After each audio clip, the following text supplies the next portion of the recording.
मई का ससुराल। ये कहानी है भोपाल की रहने वाली पूर्णिमा गुप्ता की, जो माधोपुर प्राइमरी स्कूल में टीचर है। ज्वाइनिंग से पहले, अरे बेटा, हम भोपाल के रहने वाले हैं, तू कैसे माधोपुर जाकर नौकरी करेगी? जाने दे, भोपाल में लगेगी तब ज्वाइन करना। माँ, आजकल सरकारी नौकरी किसी को मिल रही है क्या? मुझे भी दिन रात एक करने के बाद ये नौकरी हाथ आई है। अब पास और दूर के चक्कर में नौकरी हाथ से जाने नहीं दूंगी। आप चिंता मत करो, मैं मैनेज कर लूंगी। पूर्णिमा की सरकारी नौकरी तो लग जाती है, लेकिन नौकरी लगने के कुछ सालों के बाद पूर्णिमा के मम्मी पापा को उसकी शादी की चिंता सताने लगती है। मम्मी, बड़े जतन के बाद ये जॉब मिली है। आप लोग ऐसा करिए ना, कोई ऐसा लड़का ढूंढिए जो माधोपुर में रहता हो, ताकि शादी के बाद भी मैं आराम से अपनी नौकरी करती रहूं। बेटी की सरकारी नौकरी थी। माता पिता भी नहीं चाहते थे कि शादी के लिए बेटी को अपने करियर का बलिदान देना पड़े। इसलिए काफी प्रयास करके पूर्णिमा के लिए माधोपुर के आसपास का लड़का ढूंढने की कोशिश करते हैं, लेकिन लाख चाहने के बाद भी कोई लड़का मिल ही नहीं पा रहा था। अंत में मैट्रिमोनी साइट की सहायता से पूर्णिमा के लिए विकास नाम का एक लड़का पसंद आता है, लेकिन वो भी लखनऊ में सरकारी दफ्तर में नौकरी किया करता था। देखिए विकास जी, वैसे तो मुझे आप बहुत पसंद है, लेकिन बस एक ही समस्या है, वो ये कि आपकी तरह मैं भी सरकारी नौकरी करती हूँ और चाहकर भी शादी के बाद आपके साथ लखनऊ शिफ्ट नहीं हो सकती। अरे तुम इतनी चिंता क्यों कर रही हो? माधोपुर और लखनऊ दोनों यूपी में ही तो आता है, इसलिए तुम भी शादी के बाद अपना ट्रांसफर लखनऊ में करा लेना। किसी को नौकरी नहीं छोड़नी पड़ेगी और शादी के बाद हम दोनों साथ में भी रहेंगे। विकास का सुझाव पूर्णिमा को जच गया था, इसलिए जल्द ही शादी की तैयारी होती है और विकास से शादी करके पूर्णिमा लखनऊ पहुंच जाती है।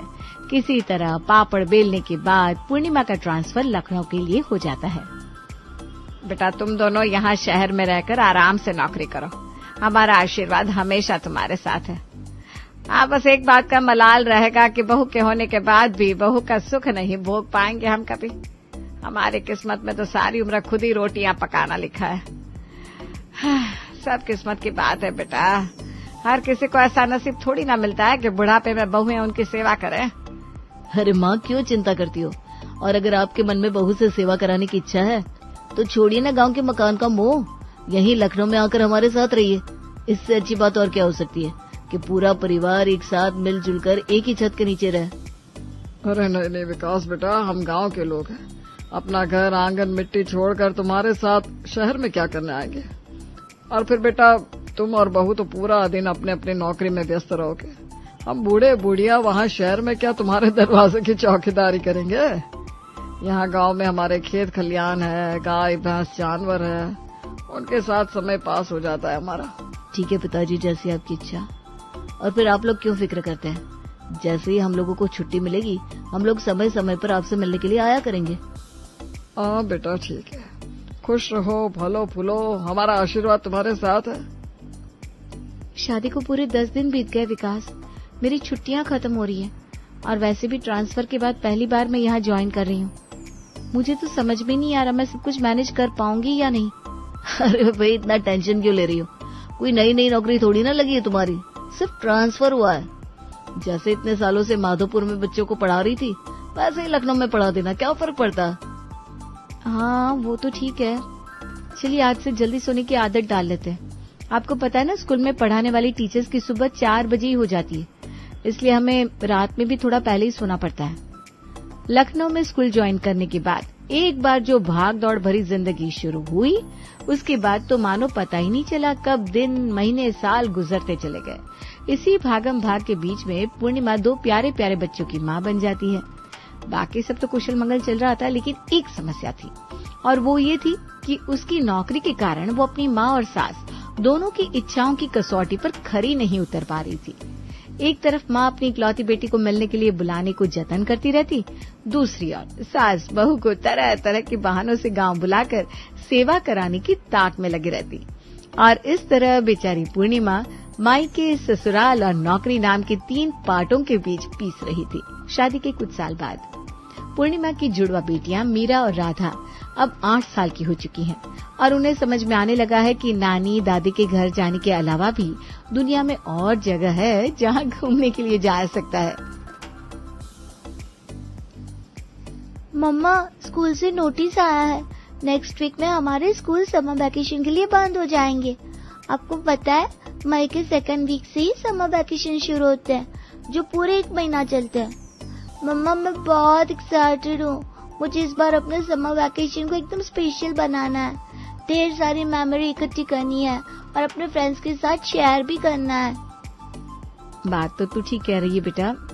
अरे 1 महीने की छुट्टी के लिए पूरे साल तरसते हैं हम टीचर्स लोग। इस 1 महीने में ही तो खुलकर जी पाते हैं, वरना सवेरे 4 बजे उल्लू की तरह आधी नींद में उठकर घर के काम निपटा कर स्कूल जाते जाते ऐसा लगने लगता है कि हम तो ऐसे ही चक्कर घिन्नी की तरह घूमते रह जाएंगे। आपके कहने का मतलब ये है मम्मा कि समर वैकेशंस का इंतजार मेरे और राधा के अलावा आप भी कर रहे हो?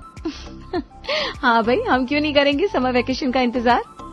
इस 1 महीने में ही तो फैमिली के साथ थोड़ा सा टाइम स्पेंड करने का मौका मिलता है बेटा, वरना बाकी दिन तो दौड़ भाग में ही खत्म हो जाते हैं। घर की जिम्मेदारियां, स्कूल, तुम दोनों की पढ़ाई लिखाई, सब मिलकर दिन छोटा ही पड़ जाता है। मुझे खुद के बारे में सोचने का टाइम ही कहाँ मिलता है। बिल्कुल ठीक कह रही हो श्रीमती जी। और तुम्हारी जानकारी के लिए बता दूं, मम्मी का 2 दिन पहले ही फोन आ गया। कह रही थी बहू के स्कूल बंद होने वाले हैं, बच्चों की भी छुट्टियां हो जाएगी, पूरे 1 महीने के लिए परिवार को लेकर गांव चले आओ। पति की बात सुनकर मानो पूर्णिमा को सांप सूंघ गया था। कहते ना, गांव बसा नहीं मंगते पहले आ गए। अरे विकास, अभी छुट्टियां हो तो जाने दो यार। माँ जी ने अभी से शोर मचाना शुरू कर दिया। और इतने साल हो गए, जब भी 2 दिन की भी छुट्टी होती है ना, आपकी मम्मी पहले से फोन करके गांव आजा करने लगती है। हमारा कोई और प्लान भी तो हो सकता है ना। मम्मा बिल्कुल ठीक कह रही है पापा। पिछले साल भी समर वैकेशन में आप बहला फुसलाकर हमें गांव ले गए थे। पूरा 1 महीना बोर हो गए थे हम। आपको दादा दादी से मिलने के लिए जाना है तो हम मना नहीं करेंगे, लेकिन पूरा 1 महीना हम लोग गांव में नहीं रहने वाले। अरे ये कैसे संस्कार दे रही हो तुम अपनी बेटियों को? यही सिखाकर बड़ा करोगी कि बच्चे दादा दादी से मिलने के लिए गांव जाने से इनकार कर रहे हैं? देखो विकास, मेरा मूड खराब करने की जरूरत नहीं है, और मैं बच्चों को क्यों गलत शिक्षा दूंगी। ये बच्चों के अपने विचार है, मैंने उनके ऊपर थोपा नहीं है। और ध्यान से सुनो, बच्चे दादा दादी से मिलने के लिए मना नहीं कर रहे हैं। वो कह रहे हैं कि साल भर में उन्हें सिर्फ 1 महीने की छुट्टी मिलती है, और इस 1 महीने की छुट्टी को वो अपने तरीके से एंजॉय करना चाहते हैं। पूरा 1 महीना गांव में नहीं रहना चाहते। दादा दादी से मिलकर 5-7 दिन में वापस आ सकते हैं ना हम लोग। ऐसा कौन सी किताब में लिखा है कि छुट्टी होगी तो पूरा 1 महीना हम लोग गांव में ही बिताएंगे? अच्छा तो ठीक है, अगली बार माँ का फोन आएगा ना तो मैं बोल दूंगा कि एक बार बहू रानी से ही बात कर लो ना। ये सारे लॉजिक तुम माँ को समझा देना। हाँ समझा दूंगी। मैं डरती हूँ क्या तुम्हारी मम्मी से? और ये क्या बात होती है?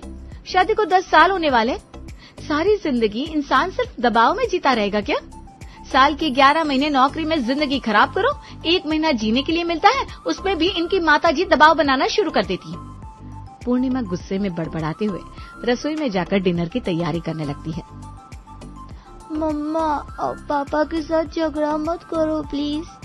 पापा एक बार गुस्सा हो गए ना तो सारे वेकेशन का प्लान बर्बाद हो जाएगा।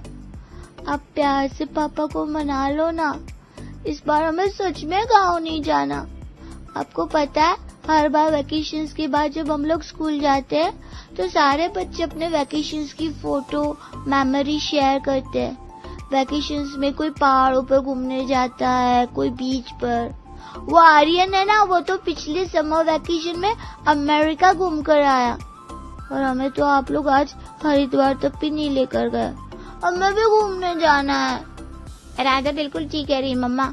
बाकी टाइम तो आप और पापा छुट्टी नहीं है बोलकर टाल देते हो। अब कम से कम छुट्टियों में तो हमें कहीं घुमाने ले चलो।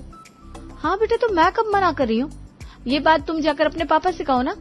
उनके लिए तो उनका गांव ही कुल्लू मनाली है, और वही उनका हरिद्वार। उनकी सोच गांव से शुरू होकर गांव पर खत्म हो जाती है। अरे भाई, क्या मीटिंग कर रही हो रसोई में खड़े होकर तुम तीनों माँ बेटी? हम कोई मीटिंग नहीं कर रहे हैं, बस मैं बच्चों को बता रही थी कि तुम्हारे पापा के लिए होली दिवाली हो तो गांव चलो, समर वेकेशन है तो गांव चलो, विंटर वेकेशन है तो गांव चलो। गांव नहीं हो गया, हिल स्टेशन हो गया। और ठीक है ना, अगर माँ बाबूजी को बच्चों से मिलने का इतना ही मन करता है तो 2-4 बार वो भी तो हमारे पास शहर आकर बच्चों के साथ समय बिता सकते हैं। वैकेशन को 1 हफ्ता बाकी है। अभी से वैकेशन के बारे में सोच कर दिमाग का दही मत करो। फटाफट से डिनर तैयार करो, भूख लग रही है, पेट में चूहे कूद रहे। तुम तो बिल्कुल तलवार निकाल कर कत्ले आम के मूड में आ जाती हो। तुम्हारे जितनी एनर्जी नहीं है भाई हमारे अंदर कि बात बात पर सिर्फ झगड़ा ही करता रहूं। पति की बात सुनकर फिलहाल तो पूर्णिमा शांत हो जाती है और सबके लिए डिनर बनाने में लग जाती है। अगले दिन अरे बेटा, तुमसे बात ही नहीं हुई कई दिन से। तुम्हारे पापा बहुत याद कर रहे हैं तुम्हें, और मीरा, राधा, उन दोनों में तो जैसे जान बसती है उनकी। कह रहे थे कितने दिन हो गए बच्चों को देखा ही नहीं। बेटा, कितनी तारीख से स्कूल बंद हो रहा है तुम्हारा? हाँ, पापा की बात भी तो ठीक है ना। 8 महीने हो गए मैं घर ही नहीं आ पाई हूँ। पहली बात तो छुट्टियां नहीं मिलती, और अगर 2-4 दिन के लिए समय मिलता भी है तो विकास गांव गांव चिल्लाने लगते हैं। शादी के बाद लड़कियों के लिए अपने माँ बाप के लिए समय निकालना कितना मुश्किल हो जाता है ना माँ। ये बात मुझे शादी के बाद समझ में आ रही है।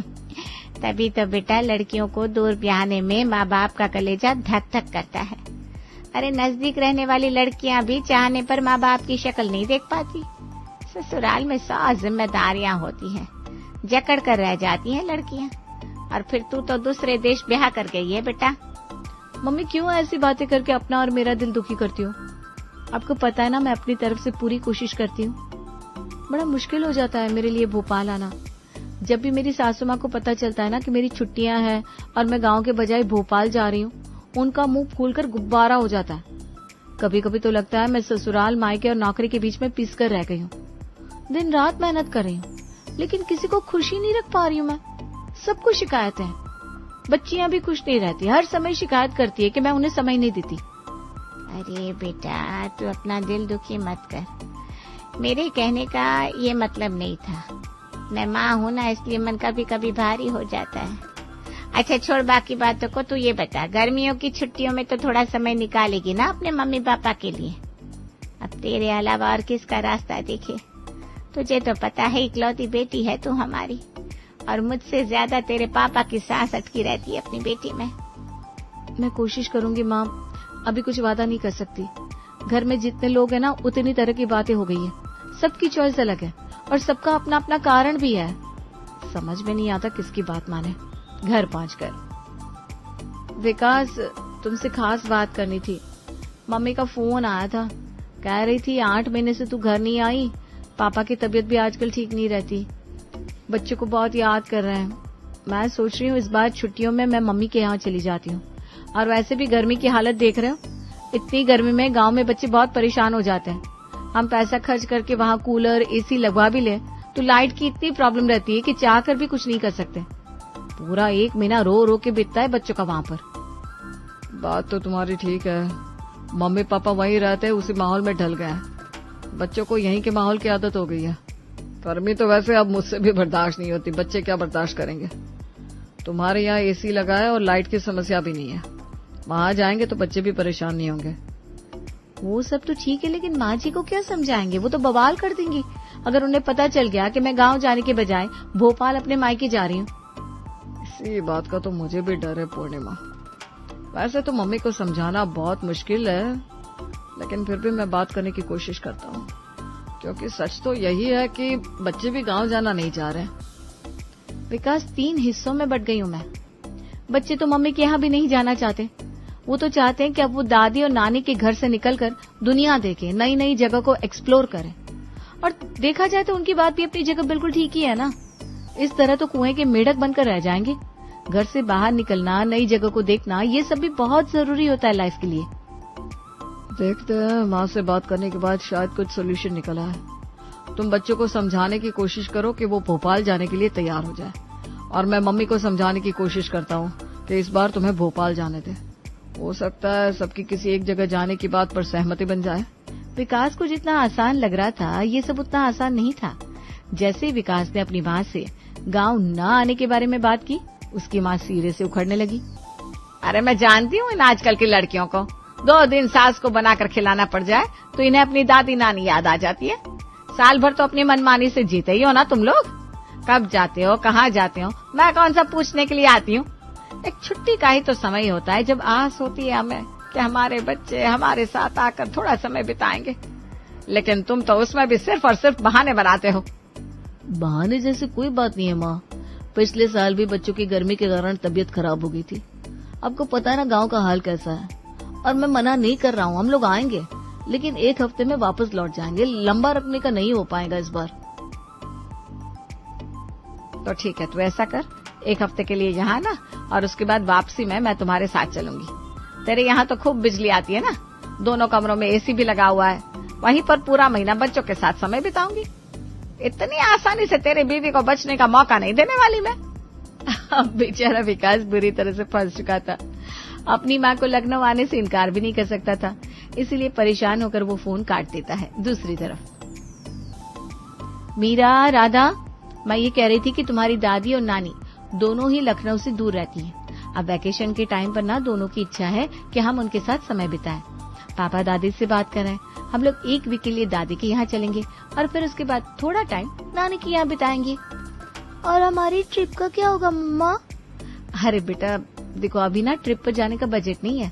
नानी और दादी के यहाँ जाने में भी अच्छा खासा खर्च हो जाएगा, लेकिन मैं प्रॉमिस कर रही हूँ अगली बार जब भी मौका मिलेगा ना हम सब ट्रिप पर चलेंगे और खूब मस्ती करेंगे। माँ की बात सुनकर राधा और मीरा गुस्से में पैर पटकते हुए वहाँ से चली जाती हैं। रहने दो मम्मा, हमें दादी के यहाँ भी नहीं जाना, ना ही नानी के यहाँ। हम यहाँ लखनऊ में ही ठीक है। सबको सिर्फ अपनी अपनी चॉइस की पड़ी है, हमारी पसंद की कोई वैल्यू ही नहीं है इस घर में। विकास, इस मई की छुट्टियों के बारे में सोच सोच के ना मेरे दिमाग का दही हो गया है। अब तो मुझे ऐसा लग रहा है कि ये मई आया ही क्यों। ना ये छुट्टियों वाला महीना आता, ना इतना बवाल मचता।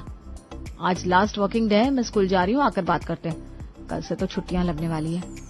दोपहर में स्कूल से लौटते हुए पूर्णिमा के चेहरे का रंग उड़ा हुआ नजर आ रहा था घर पहुंचकर। अरे पूर्णिमा, क्या हुआ? इतनी अपसेट क्यों लग रही हो? सब ठीक है ना? विकास, सरकार नई योजना लेकर आई है जिसमें टीचर्स की ट्रेनिंग होगी ताकि वो नए सेशन में बच्चों को ज्यादा इनोवेटिव तरीके से पढ़ा सके, और मेरा नाम उस ट्रेनिंग प्रोग्राम में रिकमेंड हो गया है। मेरी छुट्टियां कैंसिल हो गई। पूरे 1 महीने तक मुझे ट्रेनिंग के लिए रोज स्कूल जाना होगा, एक दिन भी मिस नहीं कर सकते, वरना डिसिप्लिनरी एक्शन होगा। आपके कहने का मतलब है अब हम कहीं भी नहीं जा रहे? हाँ बेटा, मम्मा के पास छुट्टी नहीं है तो कहीं भी जाने का सवाल ही पैदा नहीं होता। विकास, तुम ऐसा करो ना, अम्मा जी को यहीं बुला लो। मैं ट्रेनिंग प्रोग्राम में चली जाऊंगी तो बच्चे घर में अकेले रह जाएंगे। इसी बहाने बच्चों को दादी की कंपनी मिल जाएगी। ठीक है, मैं फोन कर देता हूँ। विकास अपनी माँ को फोन करके पूर्णिमा की ट्रेनिंग प्रोग्राम के बारे में बताता है। अरे बेटा, मुझसे तो तू हाथ जुड़वा ले। मैं तेरे घर पर 4 दिन के लिए आ रही थी कि तेरी बीवी के हाथ का बना हुआ गरम गरम खाना खाऊंगी।